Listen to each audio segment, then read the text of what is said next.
This fly that we're going to tie is kind of a cousin to the low fat minnow. Now the low fat minnow is designed to be kind of a weightless fly, fish on a sinking line for warm water species specifically. But recently I've kind of modified it in order to fish it on rivers. And number one thing, I wanted it to ride hook point up.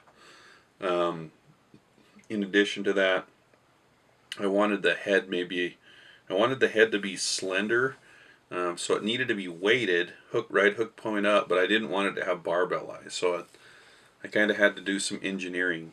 And I've been testing it for the last few months, and it's been pretty amazing. It's been a really, really good pattern. So this pattern we're calling the Belly Scratcher Minnow, and you'll see why we call it that as we go through.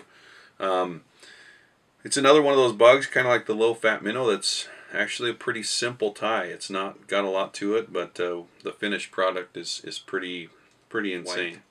What I'm going to start with, just for a few wraps, is holographic cactus chenille in silver and gold, which kind of gives it that minnowish belly look to it.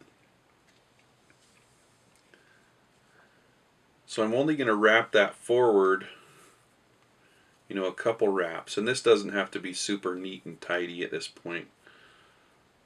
So I'm going to wrap that in, tie it down pretty good, and then I'm going to pull that back and move my thread in front of that tie-in, but I'm going to leave it attached to the hook.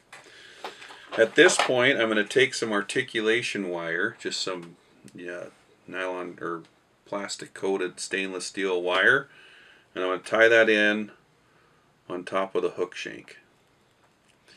Now the first few tests that I didn't double the wire over like I'm going to do now, and I ended up having the wire pull out as I was casting because I hit it on rocks.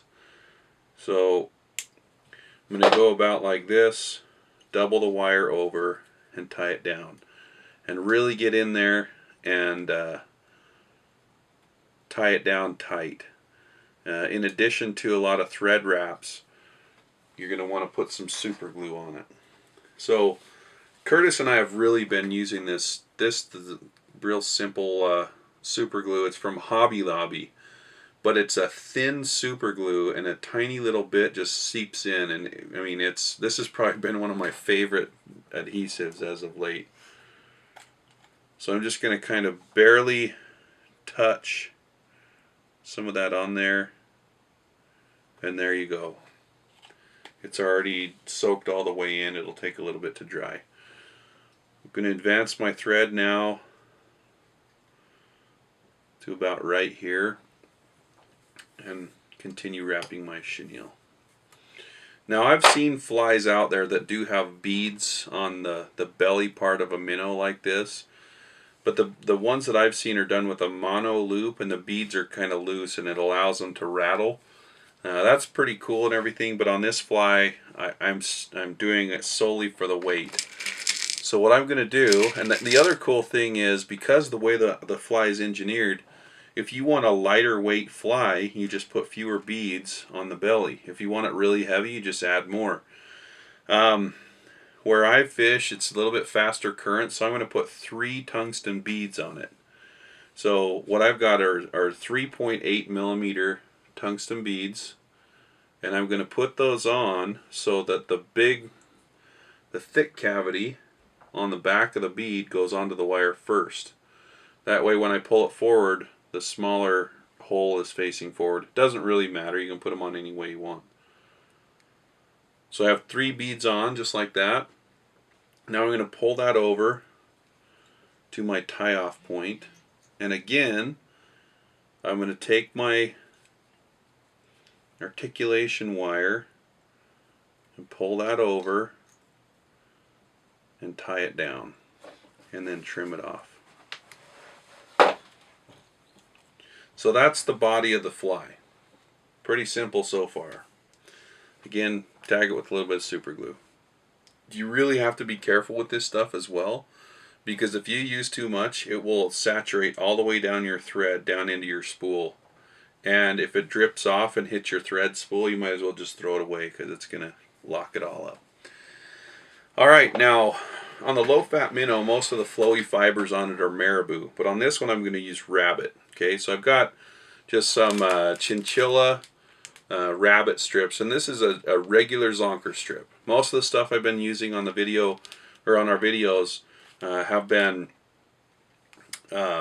Magnum zonker strips, but this one kind of gives it a little bit more of a slender profile. So I'm going to use about a 2-inch strip of zonker.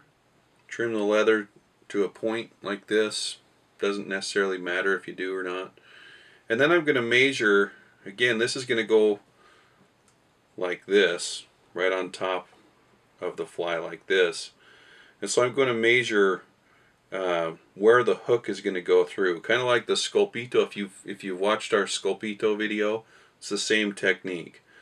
So I'm going to find where that is, about right here, and then I'm going to take that and puncture the leather through the hook, take the hook out of the vise, and then put it back in upside down. Wait, did that wrong. Got to move your rabbit strip down a little bit. So as you see, I have a little leather tab here. I'm going to come in here and just tie that right down. Alright, so there's just one more element of this fly, is to add a head. So you all have seen Bruiser Blend. We like the length of Bruiser Blend. It's really nice, and I'll show you the difference between the long Bruiser Blend and the new shorter version of Bruiser Blend.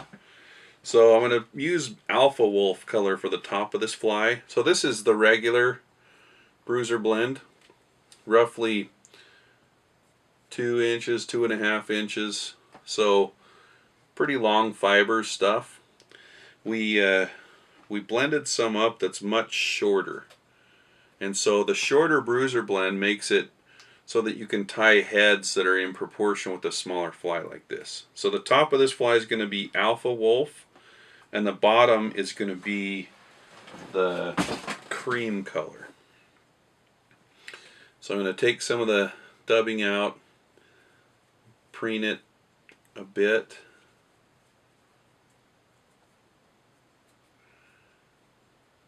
and I'm going to take that and tie it in right on top of my hook shank. Just tie it in with some snug wraps. And you see how the Bruiser Blend stays nice and separated like that. I'm going to turn it upside down, and I'm going to take the cream color, I'm going to tie it in right on top, or right, I guess, on the bottom of this fly with some good wraps. So now I'm just going to take those, fold one back. Actually, you see when I fold that back, there's a lot of hook point still exposed. I want that right on the edge of that, not hook point, the eye of the hook. So now when I pull it back, the eye of the hook is right there. So what I'm going to do is just snug that down, pull the top section back and bring my thread up right in front of that, and then pull the bottom section back, and then just, you know, you got to build up a little bit of a head of thread to keep those portions of dubbing pushed back.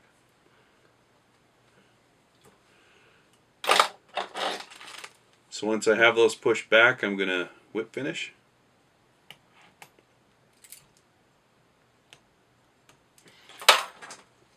So you can see with the short Bruiser Blend, it's a nice nice length for this size of fly. So I'm just going to brush it out.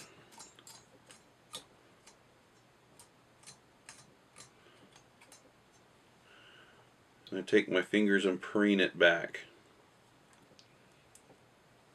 You can see a really nice little minnow taking shape.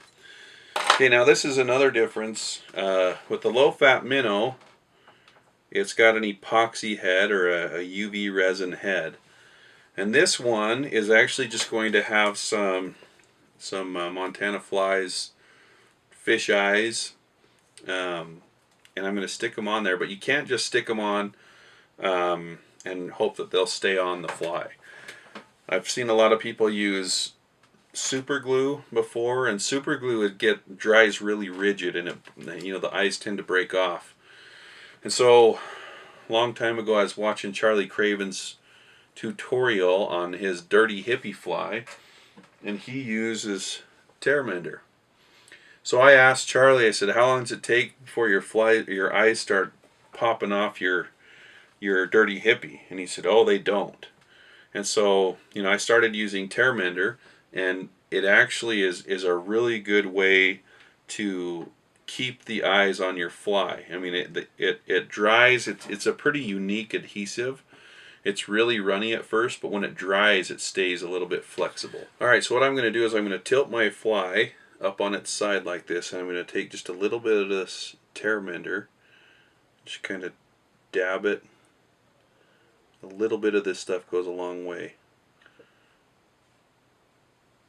So you can see I just have a little bit of it dabbed on there, and then I'm going to lightly place my eye onto the fly, and I'll kind of give it a little bit of a I'll smash it down pretty good, but I got to get the other eye on first.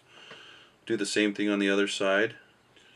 Stick it on there, and now if you've got a pair of tweezers or a little set of pliers or something, what I like to do is I like to come in here and just grab those eyes and just squeeze them. Don't squeeze them too hard or else they'll kind of slip out. But a good squeeze like that, we usually seat them pretty well. Alright, so the final touch on this fly is to add a little bit of color. So I usually like to take a brown marker and just kind of come up over the top of the fly and just kind of blend it back.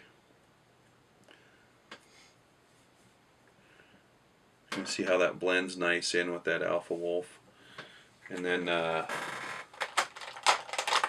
take like a pale orange marker and come in here on the bottom and just kind of tease out a little bit of color. It's like Bob Ross painting here.